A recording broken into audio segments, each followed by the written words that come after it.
Olá pessoal, hoje nós vamos falar dos principais temas que foram modificados pela reforma trabalhista. Em novembro de 2017 veio a nova lei que alterou muitos pontos da CLT e foi chamada de reforma trabalhista. O primeiro ponto relevante que nós vamos falar é a possibilidade de negociação do sindicato com a empresa, ou seja, as empresas vão poder fazer acordos coletivos com os sindicatos e esses acordos vão prevalecer ainda que estejam contrários, à legislação prevista na CLT. Por exemplo, alguns pontos que podem ser negociados. A redução do intervalo intra-jornada, aquele intervalo para refeição, que seria de 1 hora a 2 horas, ele pode ser reduzido para 30 minutos. Claro que com a negociação através do sindicato. Outro ponto também que pode ser negociado é a redução de salário, mas em relação a isso existe um entendimento de que o salário pode ser reduzido desde que exista uma contraposição, ou seja, que o trabalhador receba algo por isso, tem algum benefício em decorrência dessa redução. Por exemplo, a garantia de emprego por algum período, ou seja, estipula que por aquele período o salário será reduzido, mas ele também não será mandado embora. Outro ponto que pode ser negociado com o sindicato seria o banco de horas, a forma de compensação e aí a validade desse banco de horas. Também a remuneração por produtividade, que seria aquela remuneração em que não há um salário fixo, fica fixado um valor de acordo com a produção que aquele trabalhador vai apresentar. Ou seja, pode-se fixar algumas metas e de acordo com as metas a remuneração vai evoluindo, de acordo com o alcance das metas. A jornada de trabalho, ela também pode ser negociada com compensações, com horários diferenciados, para determinadas categorias, que existe peculiaridades, por exemplo, quem trabalha em porto, ou com embarque, são jornadas que necessitam, de características de situações peculiares. Então, elas também podem ser negociadas com o sindicato.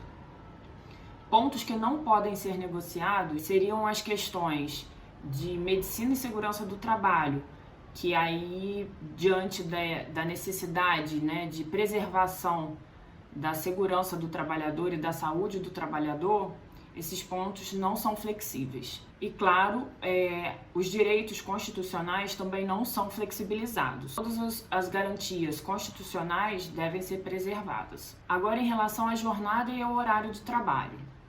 As novidades são em relação ao que nós chamávamos de horas em itinere, que são aquele tempo gasto da residência até o trabalho, ele não vai ser considerado de tempo à disposição da empresa.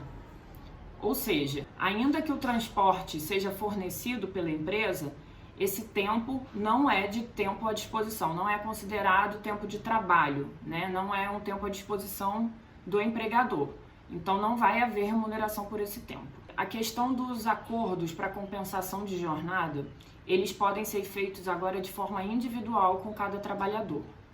Então, se o acordo for feito individualmente, empresa-trabalhador, para compensação de horários, ou seja, a empresa não vai pagar as horas extras realizadas pelo trabalhador, vão ser compensadas essas horas. Essa compensação precisa ocorrer no prazo de 6 meses. Se essa compensação ocorrer no prazo de 1 mês, o acordo pode ser até mesmo tácito, ou seja, um acordo verbal, apenas um combinado entre a empresa e o empregado. Então, seriam dessas duas formas: a compensação em 1 mês, acordo tácito, a compensação por escrito através de acordo individual no prazo de 6 meses, empresa-empregado. Outra coisa que agora também ficou clara, após a reforma trabalhista, foi o tempo de permanência que o trabalhador leva dentro da empresa e que não é de efetivo trabalho. Por exemplo, a empresa que tem um local físico muito grande, esse tempo que ele gasta de deslocamento do trabalho em si até a saída da empresa, ele não é mais considerado como horário de trabalho. troca de uniforme, quando o trabalhador toma banho no próprio local de trabalho, esse tempo também não é considerado como tempo à disposição da empresa. Então, a remuneração do trabalho, ela vai se extinguir quando o trabalhador efetivamente para de fazer suas funções. O tempo posterior, né, que ele leva se deslocando dentro da empresa, em vestiário, nenhum desses tempos será contabilizado como jornada de trabalho. Outra novidade que veio com a reforma trabalhista foi o teletrabalho. O teletrabalho, nós já falamos aqui em outros vídeos, ele foi estipulado, né, como qualquer trabalho que seja realizado fora das dependências da empresa, fora do local de trabalho. Ele é realizado através de instrumentos de trabalho em que esse trabalho possa ser realizado de forma remota. No geral, ele é realizado da residência, né, do trabalhador. Uma grande questão em relação ao teletrabalho é que ele não dá direito às horas extras. Ou seja, o trabalhador não vai ter uma jornada a cumprir, né? Ele vai ter o trabalho dele a ser desempenhado e o horário que ele vai desempenhar as tarefas e as funções não é relevante, porque não há um controle, né, da jornada que ele desempenha pela empresa. Então, as horas extras, nesse caso, não são possíveis de serem pleiteadas. Eventuais questões em relação aos instrumentos de trabalho, materiais que ele venha a utilizar na residência, equipamentos, tudo isso deve estar disposto no contrato de teletrabalho. O teletrabalho, ele é um pouco rigoroso nesse aspecto, porque tudo tem que estar por escrito no contrato de trabalho. Inclusive, eventuais despesas que venham a ser reembolsadas pela empresa, tem que sempre estar atento a essa previsão no contrato. Nosso próximo tema é o contrato de trabalho intermitente. É um tema muito polêmico e é um contrato muito pouco utilizado na prática, principalmente diante da incerteza que o trabalhador tem com esse contrato. O trabalho intermitente seria um trabalhador com carteira assinada, só que ele só presta serviços em períodos determinados. A empresa vai poder fazer a convocação daquele trabalhador com 3 dias de antecedência para um período de trabalho. Então, o trabalhador vai ser notificado com 3 dias de antecedência, digamos, por exemplo, para um trabalho de 30 dias. E posterior àquilo, ele retorna, né, para a residência e fica aguardando um próximo chamado. Então, é uma situação um pouco de incerteza, né, porque não existe aí uma previsão de quanto e nem quando vai se dar esse trabalho para a empresa novamente. O procedimento padrão é essa convocação pela empresa com 3 dias de antecedência, e o trabalhador tem o prazo de 24 horas para responder se aceita ou não o trabalho. Ou seja, o contrato de trabalho intermitente, ele permite que o trabalhador tenha até mais de um contrato de intermitência vigente. Porém, na prática, ele é muito pouco utilizado ainda. Uma outra peculiaridade é que o período em que o trabalhador não estiver efetivamente prestando serviço à empresa, ele não vai contar como tempo de contribuição para fins previdenciários. Então, é um pouco incerto, né, na vida do trabalhador ficar na dependência desse contrato.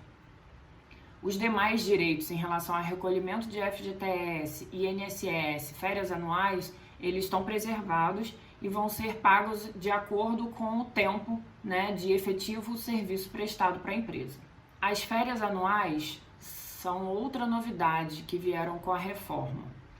As férias agora podem ser fracionadas em até 3 períodos. Na nossa legislação anterior, o fracionamento era permitido em casos excepcionais em 2 períodos, sendo que agora ela pode ser fracionada em 3 períodos, desde que haja a concordância do trabalhador, e os 3 períodos têm que respeitar um requisito.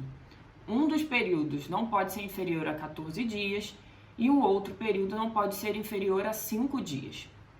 Ou seja, dos 30 dias de trabalho, eles podem ser fracionados num período de 14, no outro de 5, e aí sobrariam ainda 11 dias. Respeitando os 14 dias e os 5 dias, pode ser flexível aí o número de dias de cada período. Em relação aos prêmios e abonos, a mudança foi significativa em relação a esses 2 direitos, né, do trabalhador. O prêmio e abono, na legislação anterior, eles eram considerados como verbas salariais, integravam, né, os salários para cálculos de diversos direitos trabalhistas. Agora, após a reforma trabalhista, os prêmios e os abonos podem ser concedidos ao trabalhador, mesmo que habituais, ou seja, mesmo que todo mês o trabalhador receba, né, essa rúbrica, eles têm natureza indenizatória. Então, os prêmios, por exemplo, podem ser para bonificar bons funcionários, atingimento de meta, ou por política de incentivo mesmo da empresa, assim como os abonos, né? Eles não precisam estar justificados e não correm mais, a empresa não corre mais o risco de que esses valores sejam integrados, né, no salário e tenham repercussão em cima de outras verbas trabalhistas. Em relação à equiparação salarial, foi outra mudança significativa.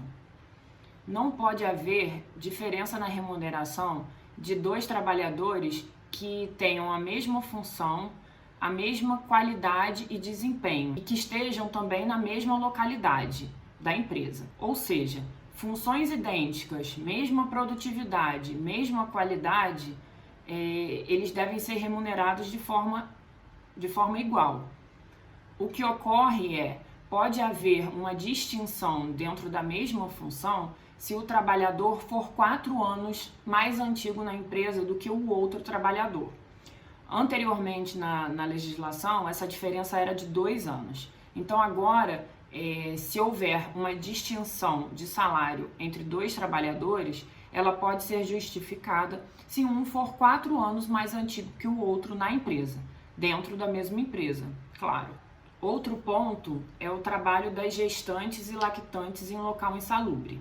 Diante da apresentação, né, de um laudo médico, de um atestado médico, essas gestantes ou lactantes não são obrigadas a permanecer trabalhando em local insalubre.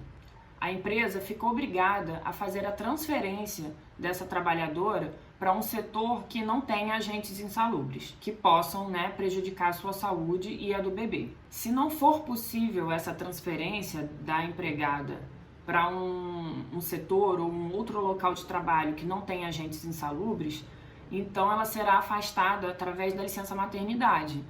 Os representantes dos empregados. Agora, com a reforma trabalhista, é possível, né, que sejam eleitos representantes dos empregados para empresas que tenham mais de 200 funcionários. Existe uma escala, né, de números de representantes de acordo com o número de trabalhadores, né, de funcionários que cada empresa tem. De 200 a 3.000 funcionários, são 3 representantes eleitos. De 3.000 funcionários a 5.000 funcionários, são 5 representantes eleitos. E acima de 5.000 funcionários, são 7 representantes. Esses representantes, eles têm direito à estabilidade no trabalho, né? O contrato de trabalho deles não pode ser rescindido sem justa causa, e eles ainda mantêm essa estabilidade de 1 ano após o término do mandato, que é de 1 ano também. Em relação ao término do contrato de trabalho, ocorreram algumas modificações. Por exemplo, o acordo mútuo entre empregado e empregador.